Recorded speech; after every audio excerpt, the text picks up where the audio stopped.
Welcome everyone. Good afternoon. Welcome to today's webinar titled Disaster Recovery Financing for Water and Wastewater Utilities. I am Kristen Appold, a financial analyst with EPA's Water Infrastructure and Resiliency Finance Center, and I will be moderating today's webinar. Thank you all for joining us. First, I'm going to briefly summarize some of the features of today's webinar. If you have any questions or comments for presenters, type your question into the Q&A window located on the right-hand side of your console and click Send. We have reserved a good amount of time for Q&A at the end of the webinar. After all of our speakers have presented, we will go through all of your questions. But make sure that you submit them as soon as you have them so we have a chance to browse through them as people are speaking. Audio is being broadcasted through your computer speakers, and should you have any technical difficulties with today's event, please let us know through the Q&A window, and we will get back to you as soon as possible, hopefully with a solution. This webinar will be archived and posted on the Water Finance Center's webpage by the end of the month, and we will send out an email to all participants so that they can access that archived webinar when they're ready. Lastly, the materials in this webinar have been reviewed by U.S. EPA staff for technical accuracy. However, the views of the speakers are their own and do not necessarily reflect those of EPA. Mention of commercial enterprises, products, or publications does not mean that EPA endorses them. Now that we have completed the discussion of housekeeping items, let's answer a few quick polls. These short poll questions will help us better understand who is our audience today. The first poll asks, how many people are participating at your location today? The choices given are just me, 2 to 5, 6 to 10, 11 to 20, or more than 20. I will give you all a few seconds to answer the question.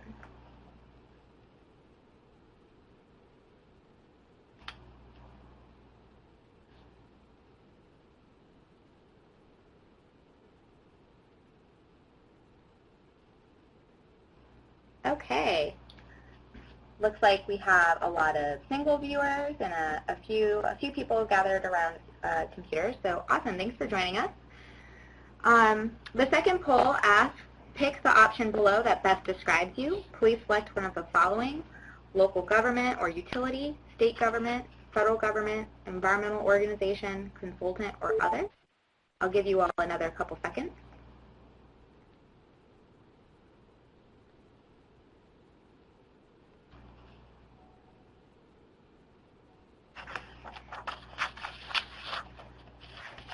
Great. It looks like we have a really diverse audience. A few more questions, more answers coming in.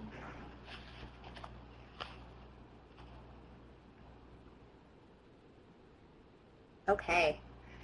The third poll question, how familiar are you with State Revolving Fund, SRF, or Federal Emergency Management, FEMA, programs? Please click either very familiar, a little familiar, or not familiar. I'll give you another few seconds to submit this poll.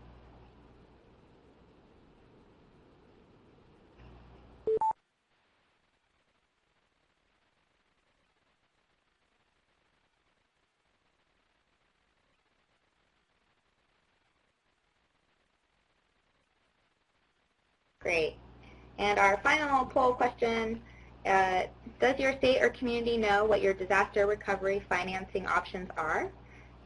Please select either yes, we are ready, no, but we're looking into it, or no, we need to learn more.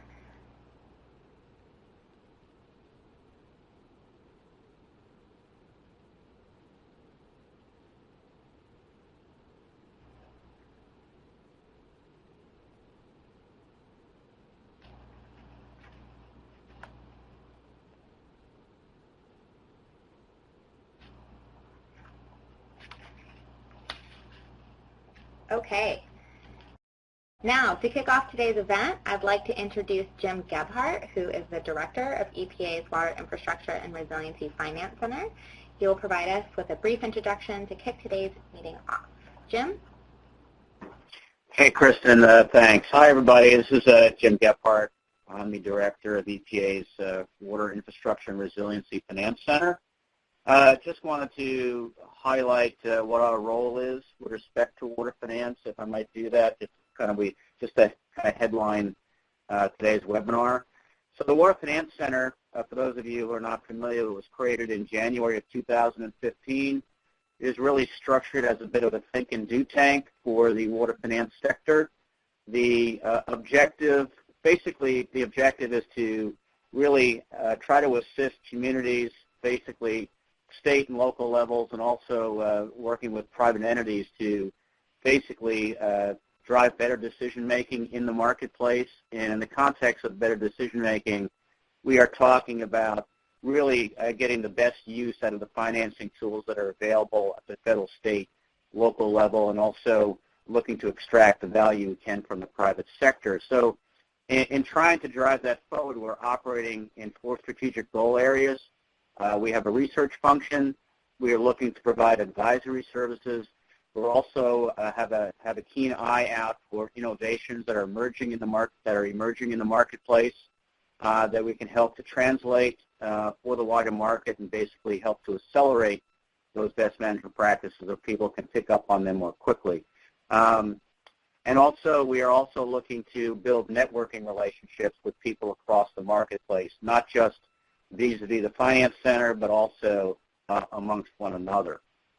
So as part of that, we are looking to host a series of webinars. We had one recently on compendium for community assistance practices that are undertaken by utilities. Today, we are looking at focusing on disaster recovery financing that communities can look to in response to disaster events that they are struggling with.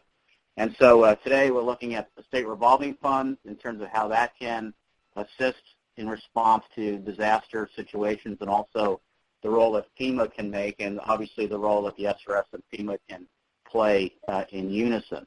So that is the impetus for the call today. And I just want to bring your attention quickly to the bottom of the page where we have the URL where you can find the Water Finance Center on the World Wide Web. So with that, I'm just going to pass it back to Kristen, and let's get rolling with the meat of the presentation. Great, thank you, Jim. Our first speaker today is Brendan Sweezea of FEMA. Brendan has been with FEMA for 5 years and is currently a hazard mitigation assistance specialist.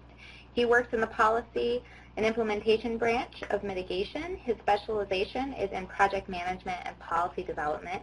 And in 2013, Brendan was awarded with a FEMA Silver Award for efforts during Superstorm Sandy deployment. I will now turn it over to Brendan. Brendan, the floor is yours. Hi, good morning, good afternoon. I wanted to talk today about the Hazard Mitigation Assistance Program as it particularly relates to critical facilities. This presentation is going to briefly go over the program very lightly, but then also kind of give some lessons learned, some observations that I've had in working with our critical facility partners in funding mitigation. So to get right in it,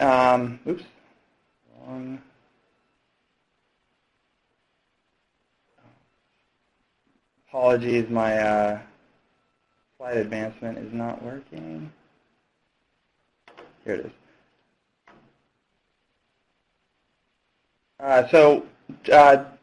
First I want to start off in defining what hazard mitigation is. And so hazard mitigation is defined as a sustained action taken to reduce or eliminate long-term risk to human life and property from a hazard event. So it's not really about preparedness or other activities you can take to prepare for a disaster, but it's about improving our community's resiliency to disasters so that in the future, when the disaster does strike again, our critical facilities as well as our homes and communities aren't impacted as much, and so that we have less potential for loss of life and also loss of property. We have 3 programs in hazard mitigation assistance. The one I'll be talking about today is the Hazard Mitigation Grant Program, and that is a post-disaster program. So after a presidential declaration, funding is allocated for disaster operations, as well as in this case for mitigation. And the Hazard Mitigation Grant Program covers those parts of facilities that are undamaged by the disaster. The other 2 programs we have are nationally competitive grants based on annual appropriations. So the pre-disaster mitigation program as well as the flood mitigation assistance program. So this slide gets at to show the relationship between us, the state, and the sub-applicants. So as you can see here, the sub-applicants are the ones who prepare the applications, the projects, and submit them to the state. The state then has priorities from those disasters, and then they will rank and file the, based on their priorities and the funding available to FEMA. And they also have additional state requirements sometimes. So if the disaster, say, is a flood event, then they're much more likely to prioritize flood mitigation activities than they are for seismic. If it's a wildfire disaster, then they're going to be doing wildfire mitigation as well as flood from post-erosion activity. So understanding what the nature of the disaster is will also help you in submitting these applications. After that, then they come to the regional office, and FEMA, we review them for all of our programmatic requirements as well as federal requirements. The award funding also follows the same stream. FEMA, acting as a grantee, will release the funding, allocate and obligate it to the state, who acts as a recipient, who then awards it to the subrecipient. The important thing to note here is that for utility service providers who will come in as a sub-applicant, that their relationship really needs to come in with the state, because the state will have priorities set for that disaster as well as additional requirements. So getting a strong relationship with your state hazard mitigation officer in your state is crucial to having success in these with this grant program. So this is just a really brief, just scratches the surface of the Hazard Mitigation Grant Program, also referred to as 404 mitigation. The grant program is initiated by a presidential disaster declaration, and it's to mitigate the undamaged areas. So if you have damage that's done to a facility and you're doing repair, replacement, or even mitigation on that damaged portion, this is not the program. And I'll get into the integration with those programs later in this presentation. The application deadline to FEMA is 1 year from the declaration date, so the state submits the applications that is prioritized and chosen to FEMA 1 year from the presidential declaration date. The cost share is 75% federal FEMA share to 25% local cost share. You'll want to consult with your state to see what they will cover. It differs across the board. In Region 10, we have states such as Alaska who will pick up that entire 25% cost share, whereas in Washington State, they'll pick up 12.5% of it, so half of it. And in Oregon, state of Oregon, they don't pick up any of the cost share, so you'll have to come, the local facility, critical facilities will have to come up with the entire 25%. The period of performance for these grants is 36 months from the close of the application deadline. So keeping this in mind when you're developing your timelines, that you have 3 years for the projects from award all the way through closeout. There are some other details in there involving benefit cost ratio. So every dollar that is spent on the project, there should be $1 of conceived benefit from it. We also have a host of environmental and historic preservation requirements, and things as feasibility review, ensuring that you have proper stamped engineering drawings, those sorts of things. And we also do an alternatives analysis to ensure that this is the best solution to mitigate the risk that's presented. And so this is a key thing that we've run into in Washington and in Oregon with the Hazard Mitigation Grant Program for critical facility providers, utility providers, is that some define themselves as private nonprofits, but some should be defined as local jurisdictions. And so the key thing is with private nonprofits, they do not have to have a hazard mitigation plan. So we have awarded funding to private nonprofits, and they don't have to have mitigation plans. But if they are a local jurisdiction, then they must have a hazard mitigation plan, and it has to be current with FEMA at time of award. So the best thing to do, especially anywhere in the country, if you are critical facility providers, to verify with your state hazard mitigation officer as to whether or not you're a private nonprofit or if you're considered a local jurisdiction, because after funding could potentially be recouped if you don't have an updated hazard mitigation plan and you're found to be a local jurisdiction, but you thought you were a private nonprofit. And so some variables that can impact this classification, that fund you in, define you into the local jurisdiction is, do you have taxing authority on customers within set boundaries? Do you have the ability to use eminent domain to acquire property? And also, is the board election by the customers or is it by the board? And so even though you may not practice this in your organization, if there are such things as where the state constitution does give you the right to do that, even though you may not be exercising it. So it could change your classification unknowing to you from being a private nonprofit to a local jurisdiction. So the key is here with the local mitigation planning requirement is to contact your state hazard mitigation officer to verify exactly what status you will be if you are unsure about it. So some sample utility projects that we've done is for water utility providers. We've done intertie systems, and I'll have an example after this slide. We've done seismic retrofits to facilities and lines to ensure that they are not susceptible to seismic risk in the event of a disaster. Emergency generators.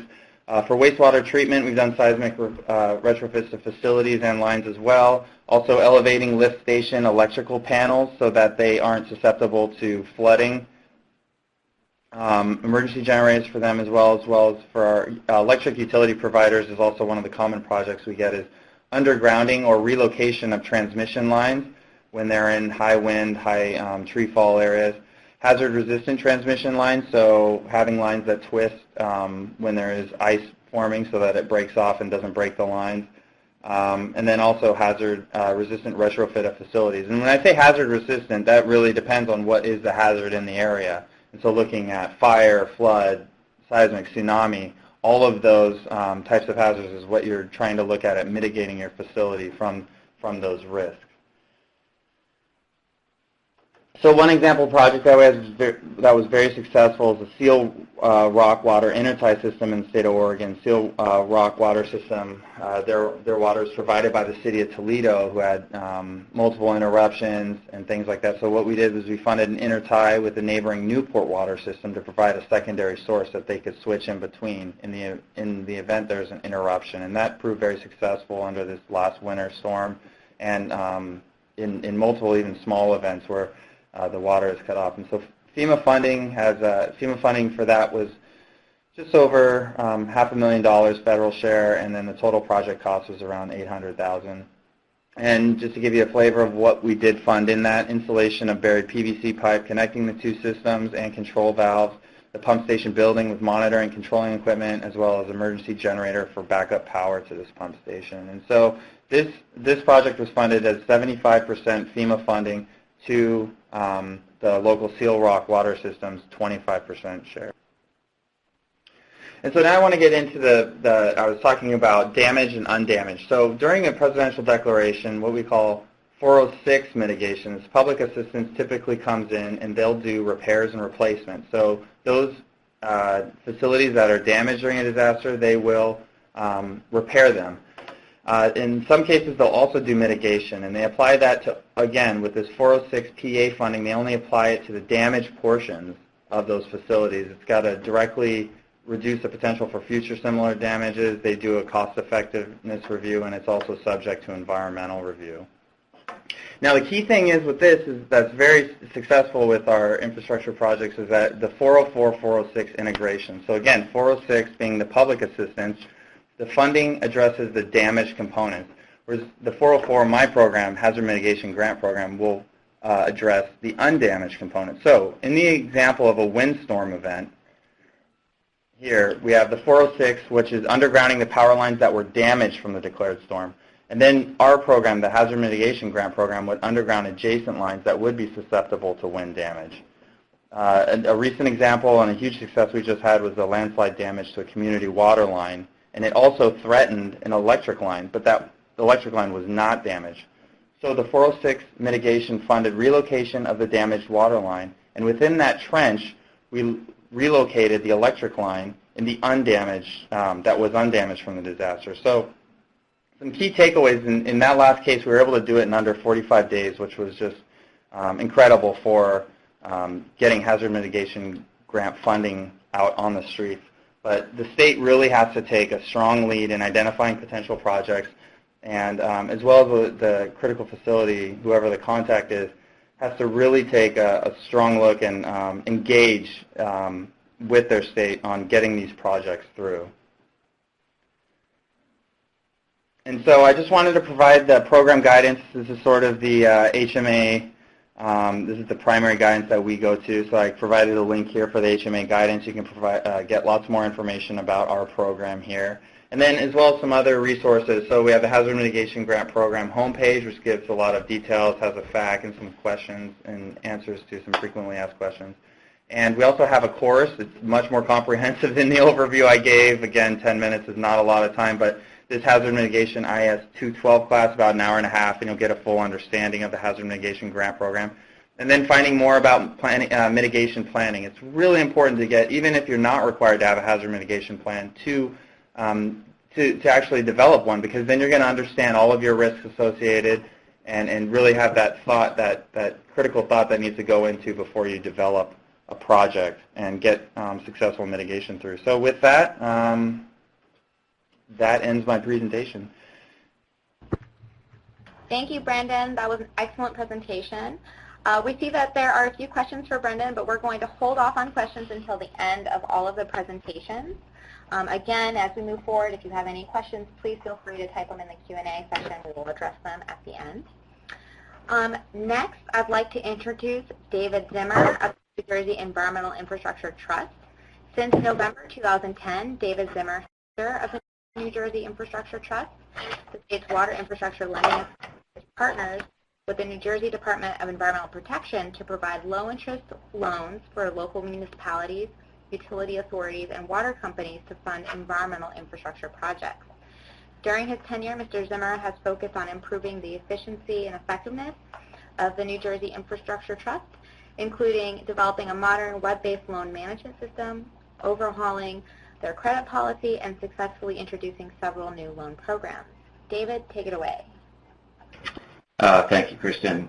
Just for some perspective, when Hurricane Sandy hit roughly 4 years ago, it destroyed well over $2.6 billion of water infrastructure in our state. So we got together with our partners over at the New Jersey Department of Environmental Protection. We worked very closely with Governor Christie's administration and our state legislature, and we developed what we call the Statewide Assistance Infrastructure Loan Program, or SAIL, which is technically a short-term disaster relief program. You want to forward that to the next page? We actually got this connected. Hey, Kirsten? Oh, there we go. Can you see the first slide up? Yes. Okay.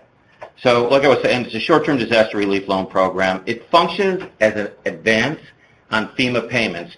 So where FEMA is a reimbursement, one of the federal relief reimbursement grant programs, the way that the SRFs function is that they're cost incurred. So you don't have to come out of pocket in order to pay for your construction and your project costs. And for folks that are facing disaster-related sizable project costs, a program like this can be quite advantageous. It does provide short-term bridge loans for up to 3 full fiscal years.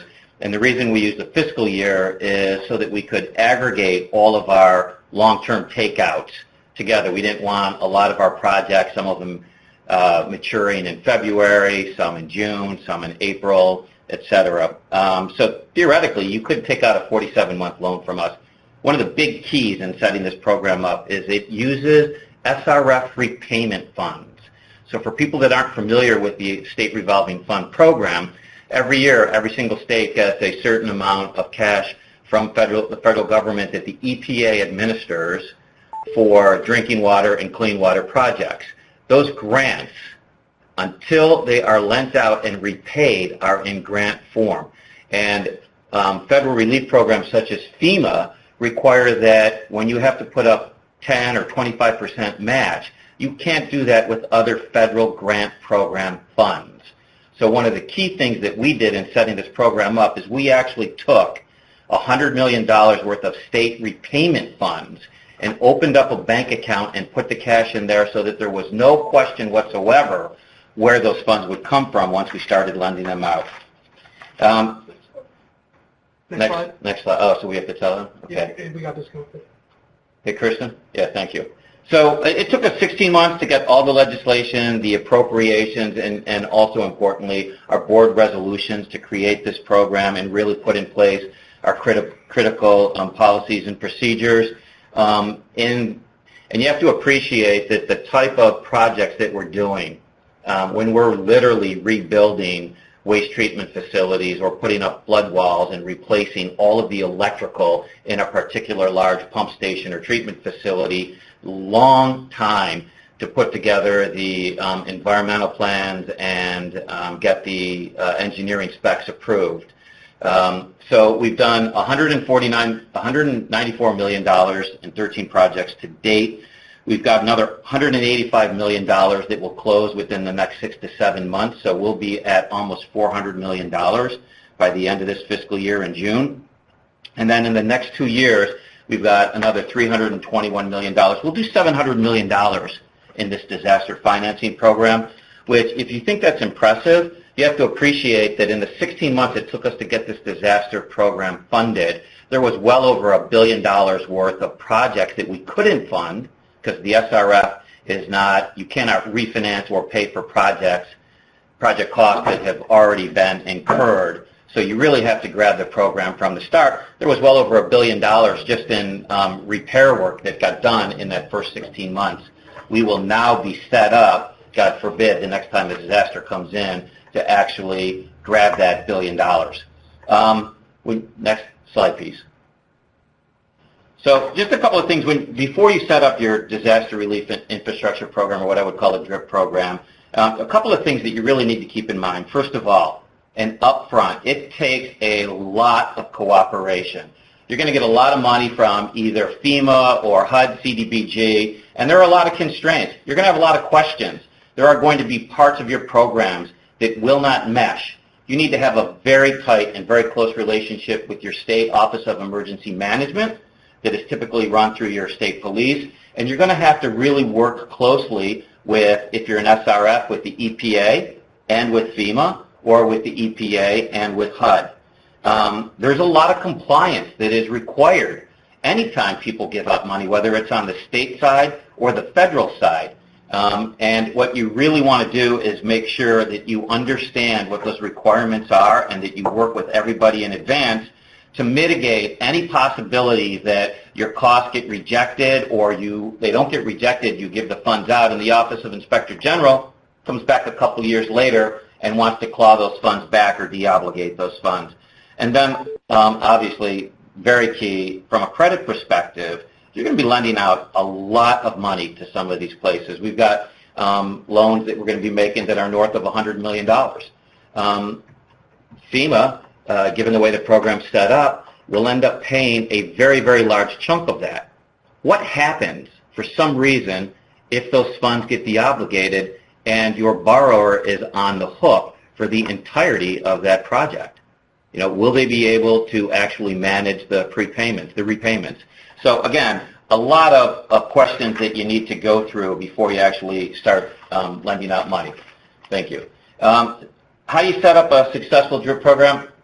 I think the easiest way to remember this is just kind of think of how do you cure anything.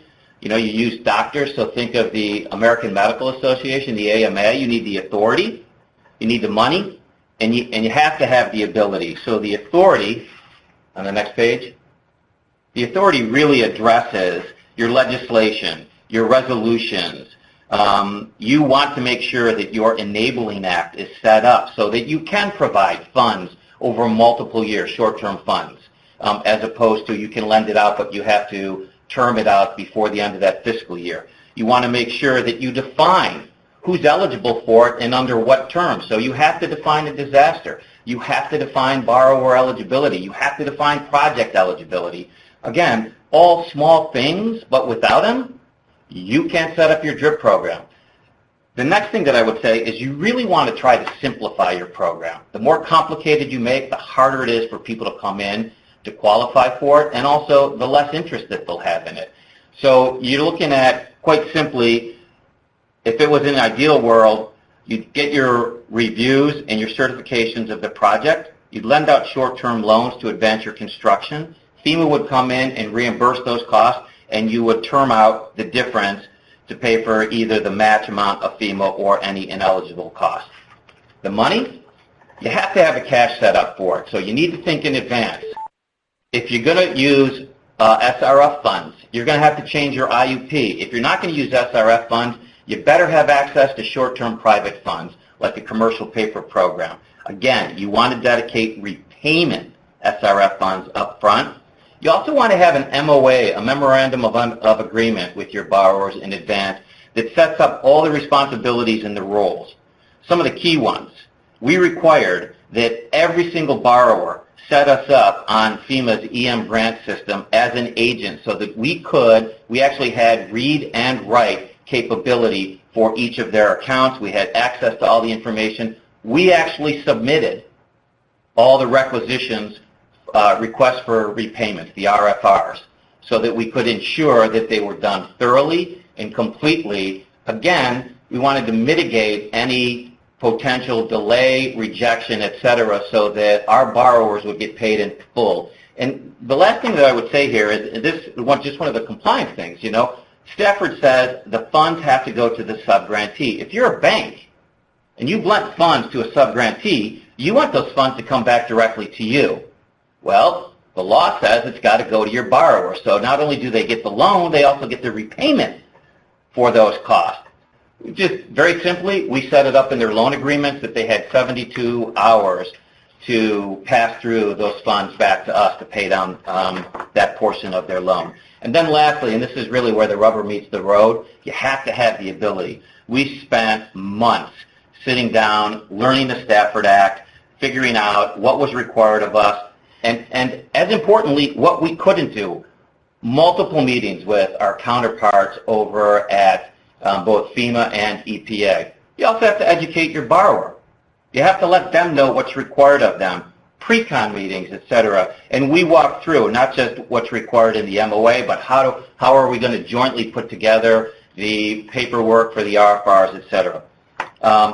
Another big, I guess this is an assistance point, we didn't have, after the disaster, we didn't have the resources to combine an SRF program and a FEMA program. We went out and we actually contracted engineering services to replicate the review services of our SRF program, the environmental, the cultural and natural resources, the review of the specs and the designs. And then we had it reviewed by the state, by the department, to make sure that everything was compliant and eligible for SRF funds before we actually certified it for a loan. That gave us quite a bit of flexibility. I talked about the MOA. What's really important there is that you ensure that your borrowers pick up all of the expenses, third-party expenses, particularly because you're not going to lend them money until the project's certified. The project doesn't get certified until it's gotten reviewed. We've spent, on average, 2% of a project to pay engineers to do all the reviews. So it's simple things like that that actually add up. Technology. You're going to need to aggregate and store and share all of your data. We actually built our own proprietary program here, but whether you build it or you go out and buy it, you absolutely need to know that PDFs and spreadsheets aren't going to get you through a disaster.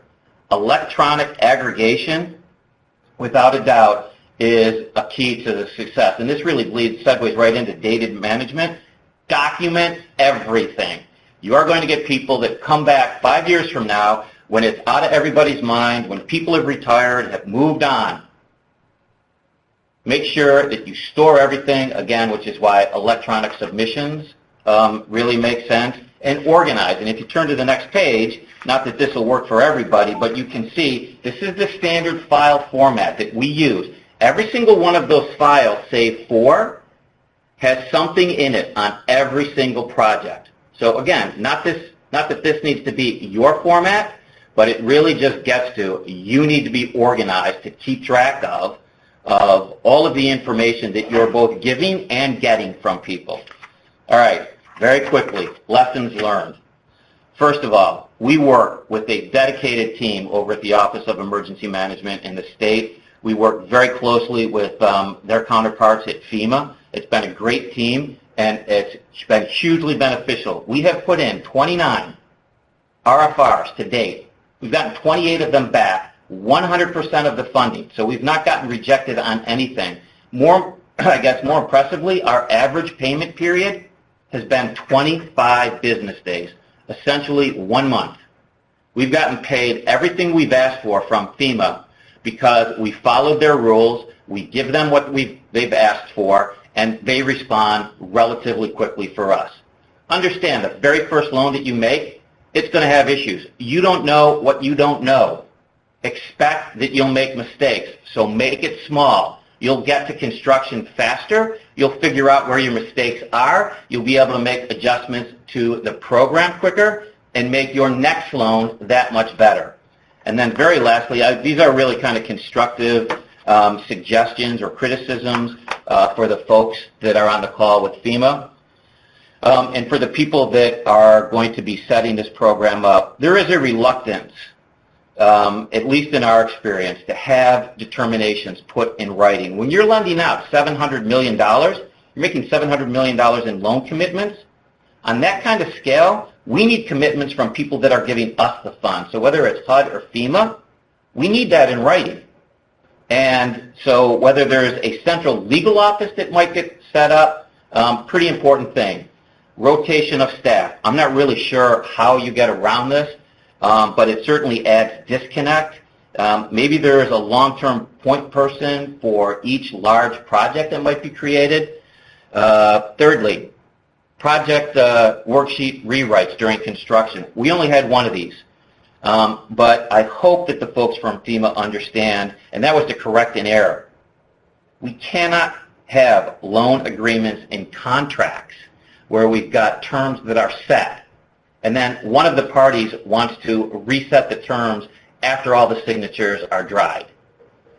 We were able to work with FEMA and OEM to get around that, but again, that was a huge red flag for us. Reluctance on PW adjustments and versions, totally understand why the federal government would not want to do these. Maybe there's a way for very large projects, pick a floor like $5 million, and again, it's just change orders and change orders that are large on large projects.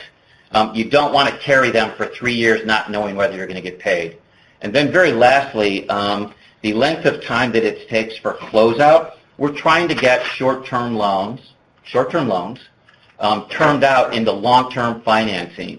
The quicker that we can get the closeout done, the quicker we can take that short-term loan. And I've got a statute that I can only lend those short-term loans for so much time. So whether there's the opportunity to bring contractors in that FEMA might oversee, again, just a couple of quick suggestions to our partners over at FEMA. I will say it has been a great partnership. This program has worked phenomenally to date, and it's only because the folks at FEMA, our partners at Region 2 and at headquarters at EPA, and the New Jersey Office of Emergency Management staff have been nothing but professional. For anybody out there that's looking to get something set up like this, I highly recommend communicate, communicate, communicate. You will find that everybody wins when you do. Thanks, Kristen. Thank you so much, David. That was awesome. Again, thank you everyone who submitted their questions. We will be addressing those after everyone has finished speaking.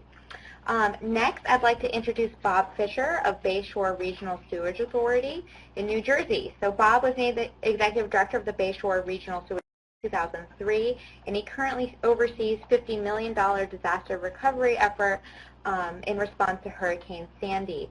He's been working with David and the New Jersey Environmental Infrastructure Trust. Bob, let's hear your story. Okay, good afternoon or good morning, everybody, wherever you are. My name is Bob Fischer. I'm the Director of the Bayshore Regional Sewage Authority. That's us in that first picture right there. We're in the middle of the wetlands area, and that is the Raritan Bay in the foreground. Let's take a little closer look at where we are from a Google Maps standpoint. There's northeast New Jersey, northeast United States with New Jersey right in the center. So let's zoom in a little bit closer, and you can see the definitive Sandy Hook Peninsula jutting out into the Raritan Bay. Across from that, Staten Island, Manhattan, and also Brooklyn. And as we get in a little bit closer, you'll see that there are 2 points that jut into the Raritan Bay. The westernmost point, or the one on the left, is known as Conscong Point, and that is Delaware Indian for place of tall grass. And when you zoom in a little closer, there we are, right in the middle of the place of tall grass. This is the Bayshore Regional Sewage Authority. We're a 16 million gallon per day wastewater treatment plant. We service 8 communities in Monmouth County. We have about 90,000 residents that we take care of. We incinerate our sludge on site with 2 fluidized bed incinerators, and we discharge to the Atlantic Ocean through a 14-mile outfall pipe. On October 29, 2012, Hurricane Sandy came up the eastern seaboard and made a very uncharacteristic left-hand turn and punched New Jersey right in the nose, somewhere around Atlantic City. Atlantic City is about 70 to 80 miles south of where we are located, but which means that although we didn't get hit with the eye of the storm, we did get those northern winds that come off of the ocean and push the water up onto the coast and prevent the water from the rivers and the bays from draining back out again. Hey, Bob, this is Kristen. Can you try speaking up a little bit? Some folks are having a hard time hearing you. Sure. Sorry about that. So the impact to the community was total devastation. In some cases, entire streets were wiped away. And in locations where houses once stood, there was no trace of the house even being there. And that's that top center photo right there with just the front steps still visible. In other cases, when the house that did make or did survive the flooding, when the power did eventually come back on again because of damaged wires, there were fires that burned the houses down. All in all, about 250 homes were demolished. Many people left not to return. That picture in the center, in the very bottom over there, that's the iconic photo that graced the pages of Time magazine for a couple of weeks. That house was located about a half a mile from the treatment plant. At the treatment plant itself, about 90% of our process equipment was completely demolished, destroyed. We sit on a 24-acre site, and all 24 acres were submerged in salt water about 3 feet deep and stayed that way for a good 6 to 8 hours. And so process equipment destroyed, 80% of our electrical systems were destroyed. Our 2 sewage sludge incinerators were both destroyed. One was running at about 1,400 degrees when the cold salt water came in. You can imagine the impact of that. The administration offices with our records, our computer systems, and our files, not completely destroyed, but substantial damage. We lost communication. We did not have communication with the outside world for 14 days. No fax, no internet, no phone. Those of us who had cell phones, if you had any other service besides Verizon or AT&T, it was useless. So it was really cut off from the outside world. But what I want to talk about is the funding requirements that it left us with. Not only did we have the requirement of responding to that disaster, but we also had the requirement of funding the long-term restoration, funding the long-term mitigation, and funding some resiliency work. Because of the way our treatment plant is built, a couple of the buildings were built at a higher elevation, and we did have undamaged elements inside of those buildings. And so our plan going forward is to protect those buildings from future storms also. And we also were moving forward on a 5-year capital improvement plan that we had no plans on setting aside for the next 5 to 6 years while we respond to the Superstorm Sandy damage.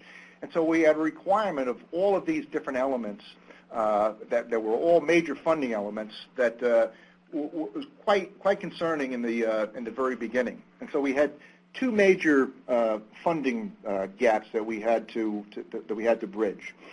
So the and I will say that FEMA was very responsive and filled both of those funding gaps. And I'll say what David said earlier, that for the Bayshore Regional Sewage Authority, the State of New Jersey Office of Emergency Management and FEMA worked very closely with us and literally met 90% of our needs. It was a fantastic program, and we consider Bayshore Regional Sewage Authority one of the success stories in FEMA response and funding. But if you look at the second bridge there, the permanent restoration, mitigation, and upgrades, FEMA will not pay for planned upgrades that we wanted to continue moving forward. And in a lot of cases would not pay for the resiliency efforts of some of the undamaged elements. And that's where the New Jersey Environmental Infrastructure Trust came in. They packaged all of these funding needs together in one very unique program called the SAIL program, and provided us with upwards of about $45 million to move forward. So at the Sewage Authority, we have 5 major contracts that we're moving forward with all at the same time. I shouldn't say all at the same time. We have a Phase 1, which entails 3 major projects, and a Phase 2, which entails 2 major projects. And at this point, 4 of those 5 projects are moving forward. What I want to do for the sake of this webinar is discuss some of the funding nuances of the SAIL program with respect to our Phase 1 loan, which amounted to $28 million. What you see here are the 3 major categories of funding that we needed that the SAIL program put together for us. Dave Zimmer and the folks over at NGAT put together a really unique program here in that of the $28 million, 5.3 of that, which is FEMA reimbursable. This is your damaged sewage pump that was underwater that needs to be replaced or repaired. This is your building that needs to have mitigation later on so that it does not get flooded again. 5.3 out of the 28 million, 15.3 of the 28 million is FEMA reimbursable. And then the Sandy SRF, the Sandy State Revolving Funds, another really good program for us because we did have a couple of buildings and some elements, like I spoke about earlier, that were undamaged that we do want to mitigate against future damage. And the Sandy SAIL program provides $2.8 million for that program, for those undamaged elements, with 19% principal forgiveness, which to us translates to a 19% grant. And then $9.9 million of that $28 million is traditional SRF. So we had that is the capital improvement plans that I was talking about earlier. Mainly, most of that is upgrading our incinerators to meet the new air emissions regulations. And so if we take a look at what does that mean for an actual contractor when he submits his claim, and what does it mean to Bayshore as far as cash flow is concerned. So let's look at an example of a contractor's invoice that comes in at $1.5 million.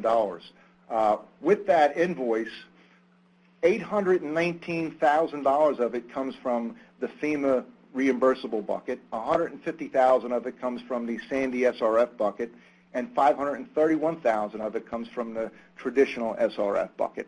And so you can see the way this thing is broken up, and it's a very good program that covers all 3 of our funding needs. But I want to take a closer look at the $819,000 FEMA reimbursable portion because it's quite a cash flow that we go through, cash flow movement that we go through that needs, I guess, a graphic description to illustrate it best. So I put this little graphic together here. I want to introduce the players. In the bottom right-hand corner, there are your contractors. The bottom left-hand corner, there's the Bayshore Regional Sewage Authority. Upper left-hand corner, that's the NJEIT and the DEP.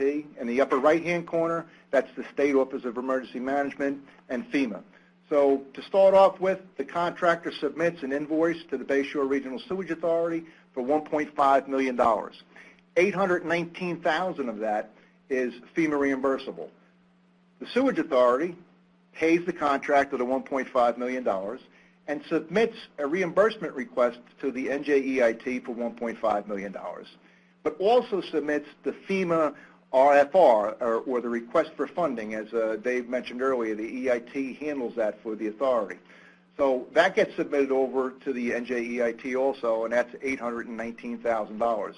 EIT reimburses the authority the $1.5 million and sends over the RFR to the state of New Jersey for the $819,000. The state of, and I followed this, everybody with me? The state of New Jersey then wire transfers the FEMA funding over to the Bayshore Regional Sewage Authority, $819,000. We then wire transfer that $819,000 back over to the NJEIT, And the bottom line is, out of that $1.5 million disbursement from our $28 million loan, we've already paid back $819,000 of that, leaving us with a loan of $681,000. And within a 3-year period, that converts over to a long-term loan. And the conversion of that loan is at 75% zero interest and 25% AAA rated interest. It has allowed the authority to recover from Superstorm Sandy through the mitigation, restoration of our processes. There's the electrical, the incinerators, and our office. It has also allowed the authority to move forward with its mitigation plans. Here's an example of raising up the floor of a building so it meets the new flood level. Here's an example of raising up some of the motor control centers that were at a lower elevation that we raised up to a higher elevation to get up above the flood elevation. But in all cases, each one of the buildings has been retrofitted with a concrete reinforced flood wall that's attached to the building, and that's the tan stucco look that you see there with the white capstone on top of it. And the doors and openings have been fitted with flood logs and floodgates, and that's the mitigation plan at Bayshore. So the bottom line is, when we take a look at the flow of cash as of May 31st, 2016, the NJEIT has dispersed to the authority $14.8 million. 8.8 of that has been FEMA reimbursable. They have also dispersed $708,000 in Sandy SRF resiliency type work and $5.2 million in our traditional capital improvement plan work. Of the 8.8 in FEMA funds, we've already repaid 7.9, leaving us a balance of $885,000. The Sandy SRF comes with 19% principal forgiveness, so the $134,000 does not have to be repaid, so our long-term due there is $573,000. And the traditional is just a straight pass-through. The 5.2 that we borrowed will eventually become a long-term loan at $5.2 million. It's been a great program for us. It's been a quick bridge between contractor payments and FEMA reimbursements. FEMA reimbursements, for the most part, are all handled now through the EIT. A great short-term loan with 75% no interest and 25% low interest. Of course, the ability to pay back the loan as we go along reduces the interest that accrues. And the long-term conversion will be at 75% no interest and 25% low interest, and an 18% principal forgiveness for resiliency work is just like the icing on a cake. And brighter days are ahead. And that's my presentation. Thank you so much, Bob. I love the rainbow picture. Now I'd like to introduce our last speaker, Joy Eldredge of the City of Napa, California. She has served as the Water General Manager of the City of Napa's Water Division since 2009. Prior to joining Napa 10 years ago, she worked at the Contra Costa Water District, and prior to that, worked as a consultant for Levine Frick, managing remediation sites in the Bay Area until 2004. In the early to mid-1990s, she worked in Aberdeen, providing proving ground in Maryland as an environmental engineer, designing small water treatment systems for remediation of soils and groundwater at hazardous waste sites. Joy, take it away. Good morning, everyone. Can you hear me okay? Take that as a yes? Yes, yes. Okay, great. Yes, so great presentation preceding me, and what I'm going to tell you about is our experience here in Napa, which happened in 2014. We experienced an earthquake. In Napa, we are a valley. If you've ever tasted any of our wines or visited our very popular place, we're accustomed to floods.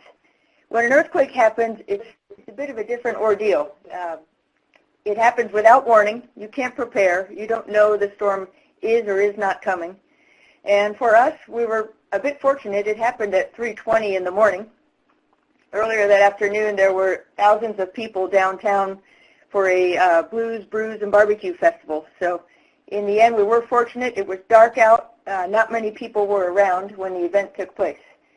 I have responsibility for our drinking water system, so my efforts or my presentation will focus on that aspect of our work. And I'll really talk about how we coordinated our response and then how we have gone through our reimbursement process. I wish we had an NJEIT program, but we do not, but I'll tell you about what we've experienced here.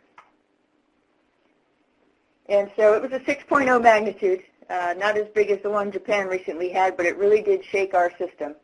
If you could see on the map, it actually was about 5 miles south of our town, but you could see the way the energy radiated. It truly affected the city of Napa more than any other location. And by 6 o'clock that morning, it was still dark out, and city people had responded, opened up our emergency operations centers. And the key to this is that we had those systems in place, and we knew how to coordinate that response. It was still dark outside, as I mentioned. It's already happened, and so pre-planning for these events really goes a long way. We, in our water system, in the end, had about 240 leaks total. Just to give you scale, thinking about the wastewater system and the damages it incurred, in a typical year, over an entire year period, we will experience between 70 and 110 if we have freeze-thaw events, but typically about 70 to 100 leaks in a year, and we experienced 120 of them almost immediately within our system. Long story short, we knew we were in for it, and this was going to be a major event for us. That photo on the left is not an OSHA-sanctioned photo, but there were a lot of USGS people here excited about the new faults that were being mapped in our system, and on the right shows what it looks like when a water pipe exists under that fault and where it snaps and what we're going to be dealing with. We had one tank of the 12 in our system that the roof was completely, basically a sloshing wave occurred in the tank and blew the roof right off the storage tank. This is just a snapshot of the city of Napa. Oh, used to use my own. And if you look at the green arrow, so the city of Napa proper is, kind of this concentric area. The red area shows the intensity of the shaking as it occurred, and each of these little red dots is a water main break. So we had water flowing in the streets and compromising our system throughout the entire area. And we knew it. Within 4 hours of the event, we had 60 breaks already identified, and the phone was continuing to ring off the hook. And this is as people were waking up and removing shattered glass from their homes and trying to understand what was going on within their homes. So we realized very quickly we needed assistance. We continued to run our operation. The main thing you want to do is keep the system under positive pressure so you don't potentially compromise the quality of the water that is in the pressurized system. All our staff started to report, and we knew this was not going to be a quick response, so we switched to 12-hour shifts and started organizing how we're going to call for help.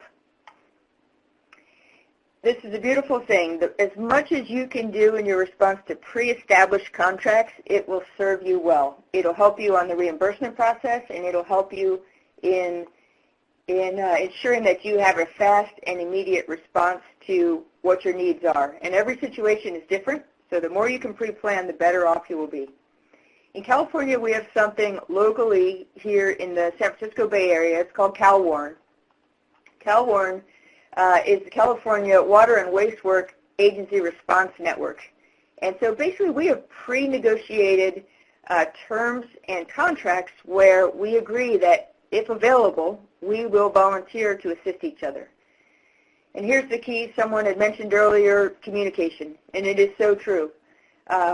What we had was the ability to look through basically a manual, a catalog that we could find online of resource typing to say, hey, we have this type of pipe, ductile iron pipe, up to 12-inch, 4, 6, 8, 10 in our system. Or we have asbestos cement pipe, and it's 20-inch and 36-inch. So you can quickly make an order and have entities that have those capabilities to help you respond in a clear and concise manner. We also had 4 local contractors that we immediately called in to help us assist with our response, and that was everything from backhoes and backhoe equipment operators to entities that could make repairs on lifelines. I mean, we basically are a critical system. Fires were occurring. We need our system intact for fire flows and for many reasons.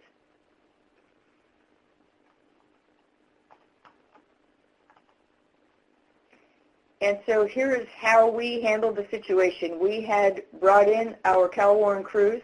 They were arriving, and we basically reassigned our staff, found that they were more efficient because these mutual aid groups that come in, they don't know basic things we might take for granted on a daily basis, such as in emergency, where's the hospital?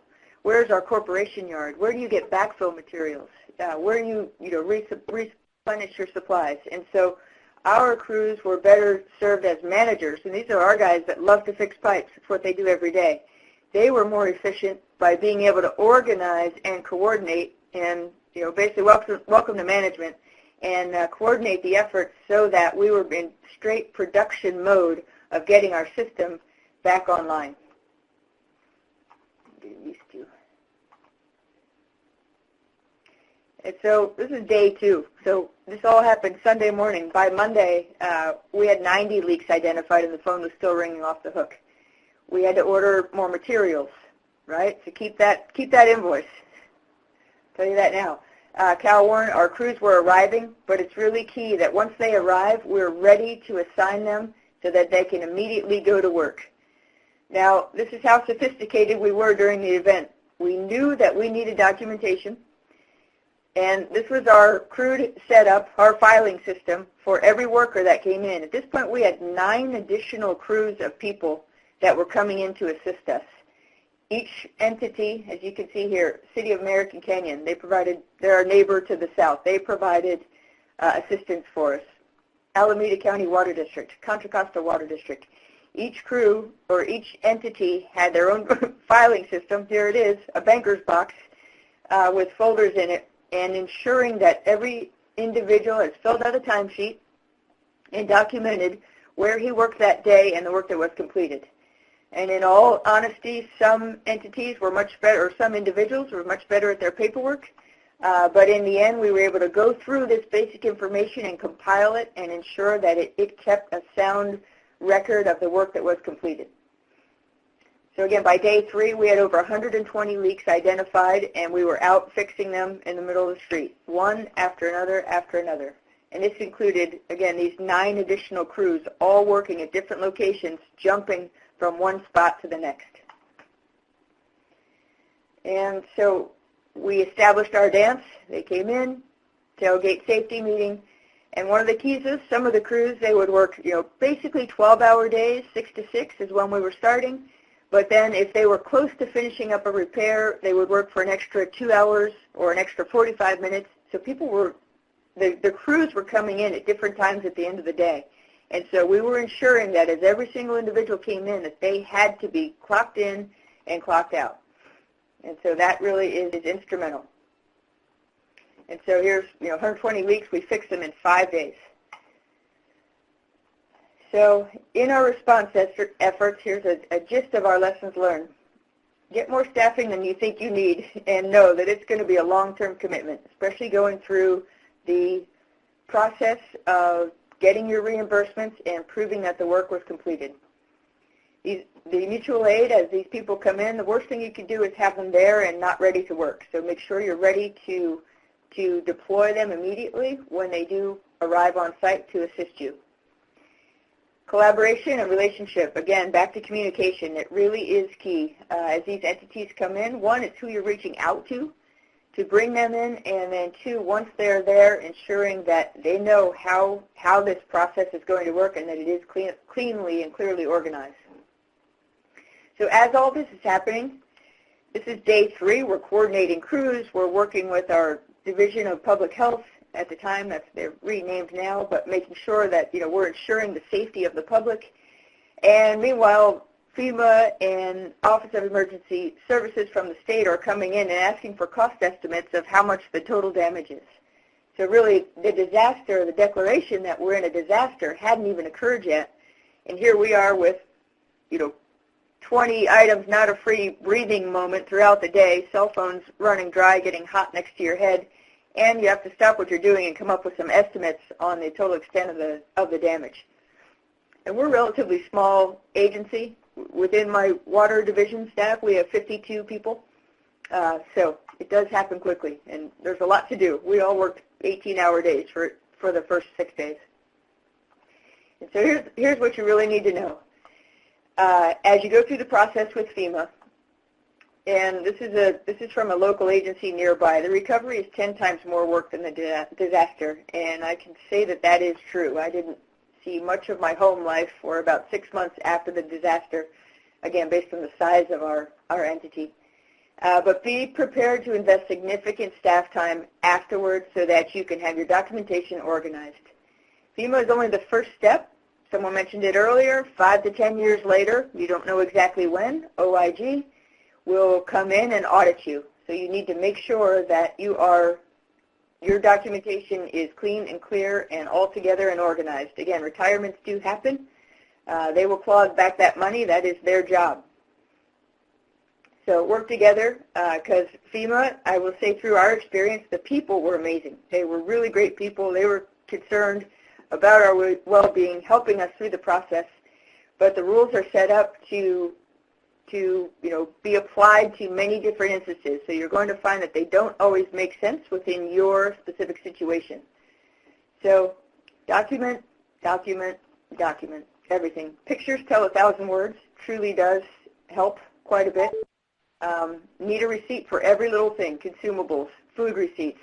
That mutual aid worker that finished up at 8:30 at night and he stops by for a burger, he needs a receipt. Of the categories, as we went through our FEMA reimbursement process, Category B, that is your immediate response within 72 hours. So there is a little bit more flexibility in the amount of detail you need during that time period, but that is short-lived. And if your event is like ours, there's a lot going on during that time period. Know that one of the keys to the Stafford Act and with respect to public utilities, that in FEMA's eyes, it holds fast and true that you can restore it to pre-event form and function.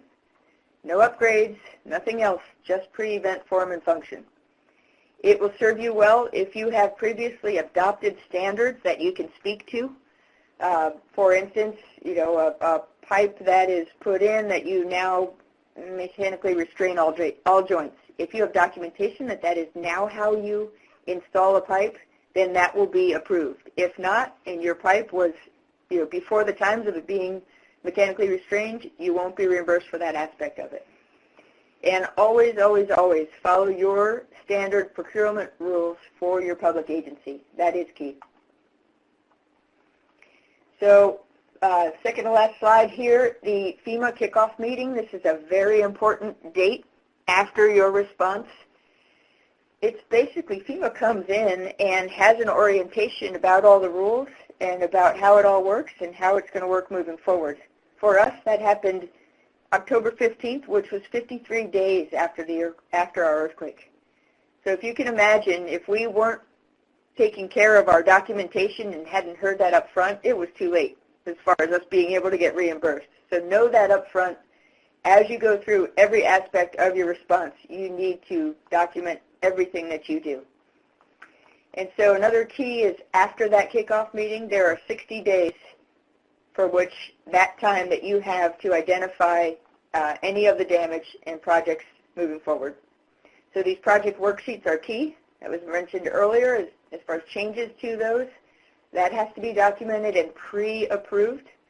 Know that, and this is a very good perspective that we were told by our FEMA folks, is that assume the individual that will be reviewing the project has not seen the light of day in about 12 months. They know nothing about your system, and you have to tell them every little thing as to why this is important and why the work was completed. If you go into it with that understanding and take the time to include that documentation, you will be better served for it in the long run. So we have a few items where we have under appeal right now. It looks like we're getting a little short on time, but if you are getting into a situation where you're going to have an appeal, we've been told that expect it to go through 2 appeals locally, and then it goes to the federal level. And there are tight timelines for you, so prepare to drop everything else when those appeals come to you. It'll take about 9 months for you to get your answer back, but then you get 60 days from the date that FEMA sends a letter to your state agency. We happened to get one that was sent right before the holidays, before the Christmas holiday last year. By the time we got it, 22 of those days had elapsed. They were flexible in that deadline, but just so you know, the rules are hard and fast. And so at that point, that administrative record is closed. So you can't offer any additional information.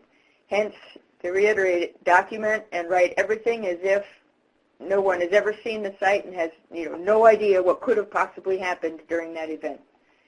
And so after that appeal process, and I'm completing my response to my second appeal right now, which I'm hoping to get a better sense of it from or a better response from the federal level. But that's where we are.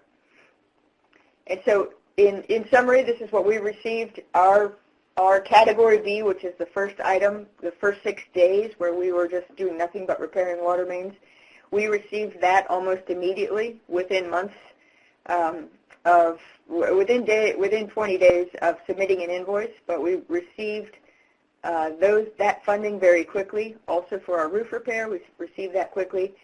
We have several others that have been, and they take quite a bit of time for the permitting process, where they're underway right now. In fact, they'll be going to construction in 2017. And we have a couple appeals ongoing, and I will mention in response to Brandon's first presentation, I also have just received it last week, hazard mitigation grant funding for making not repairs, but making upgrades, installing more valves to our 36-inch transmission main. So the funding is there, but you need to prove it. And so final slide. Set up competitively bid or pre-negotiated contracts ahead of time. They'll serve you well, and the costs will be known. Set up mutual aid agreements ahead of time. Adopt your standards ahead of time when at all practical. Follow every one of your procurement practices during the event. Document everything. Describe your work in great detail, more than you think is necessary. It'll serve you well. And finally, pictures will help tell your story. And just know that the reimbursement process is a marathon and not a sprint. And that's all I have today. Great. Thank you so much, Joy. Before we move into our Q&A session, I just wanted to tell you about the EPA tool specifically geared to help water and wastewater utilities get federal funding after a disaster or to mitigate impact. It's called the Federal Funding for Utilities, Water and Wastewater. It's a national disaster, or Fed Funds for short. It's on our EPA website, and the hyperlink will be shared after this event. It's epa.gov/FedFunds. And you can click on buttons to help you navigate and find resources to use. Next, I want to just do a short plug for our next webinar in this series. It's going to be focused on resiliency financing. So hopefully you got a little scared by our presentations today, and you'd like to make your systems a little bit more resilient so you don't have to go through some of the disaster recovery efforts that we heard about today. We'll send an email about that. Next, we have our speaker information. This will be shared again with everybody. So if we can't get to your questions today, or if you have questions after this, you can reach out to our speakers directly. And we have one final poll for folks, and we'll do that at the very end of the presentation.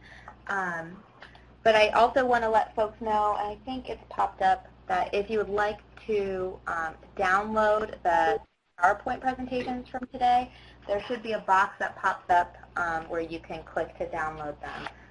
So we've got just over 10 minutes left for Q&A. So I'm going to go through some of the questions that were asked by our audience.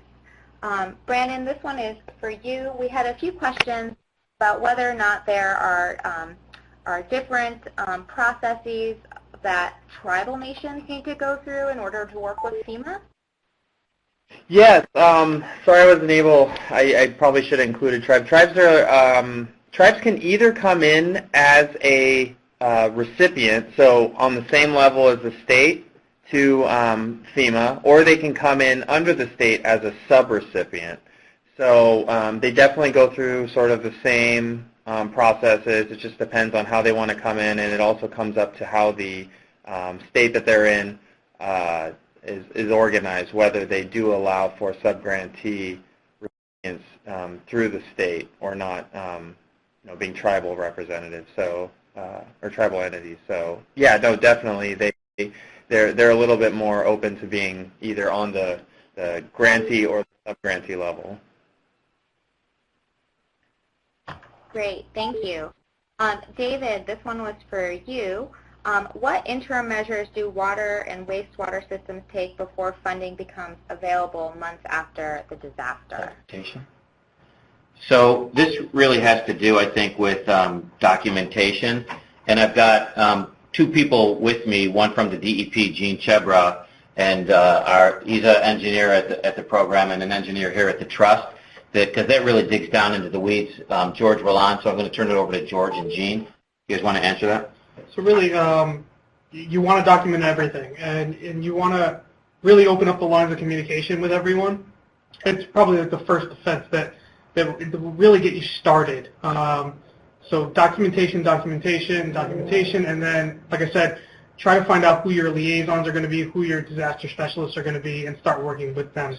So let's tag team on this, because you have to go to your county, the head of the OEM in your county, and you start to prepare project worksheets with FEMA. Correct. And then what you would do on that is, while you're working on your project worksheets, then you also want to engage whatever kind of financing vehicle you're going to use. We ask people to come to the EIT and start filling out applications immediately and working with us so that we can join with them and working with OEM and FEMA to kind of muscle the project worksheet through to approval, because we won't start working on a project until we know that it's going to have FEMA funding. But we do get involved with them in advance. And something you could do now, too, is become familiar with the Stafford Act, become familiar with Title 44 of the Code of Federal Regulations now, so that you're prepared at the time of that event. Hopefully that answers. Great, thank you. Joy, I think this one is for you. You said that if you have a resiliency design for critical facilities, FEMA may actually reimburse you for rebuilding that into your standards.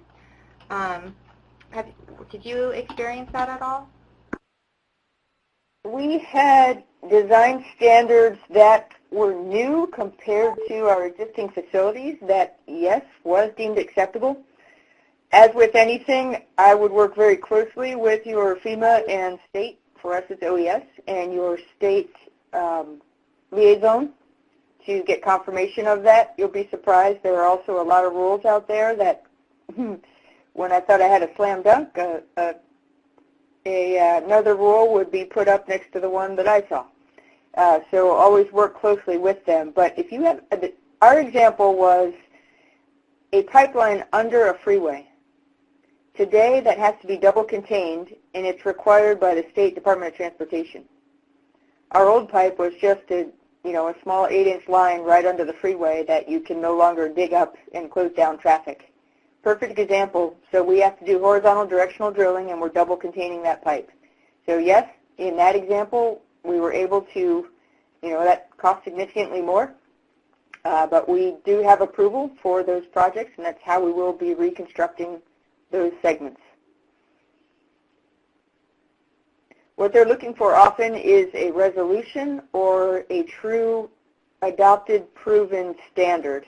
If you just say, yeah, we like to do it this way, a standard spec will get you a long way. If you're proving that you're requiring that and normally constructing it that way within your system, I would say you have a very good shot. Thank you. And I don't know, Brendan, if you wanted to add anything to that.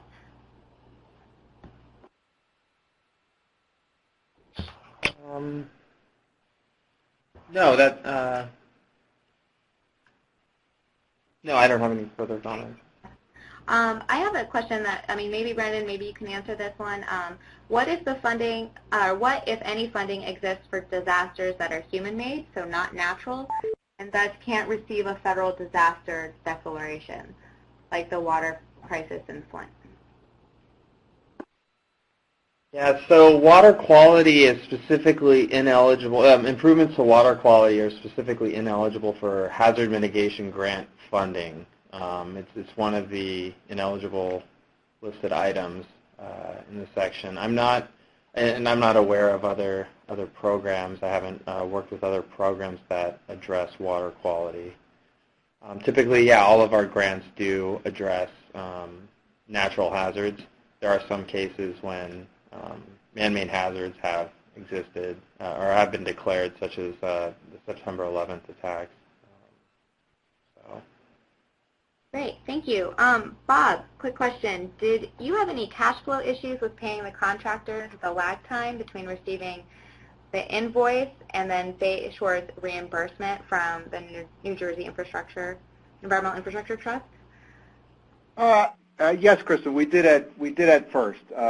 So as I mentioned earlier in the slides, we did have some surplus money that we had put towards the emergency response, but we also used that surplus money as seed money into the funding account in which the EIT and the FEMA funds flowed back into. And so in the very beginning, yeah, but as David pointed out earlier, the reimbursements come back from FEMA to the EIT in a pretty quick turnaround and a fairly good turnaround from the EIT back to the Bayshore Regional Sewage Authority. But yeah, that's one of the takeaways in preparation for a response to a disaster is just make sure you do, especially for a utility, make sure you do have some level of surplus funding set aside.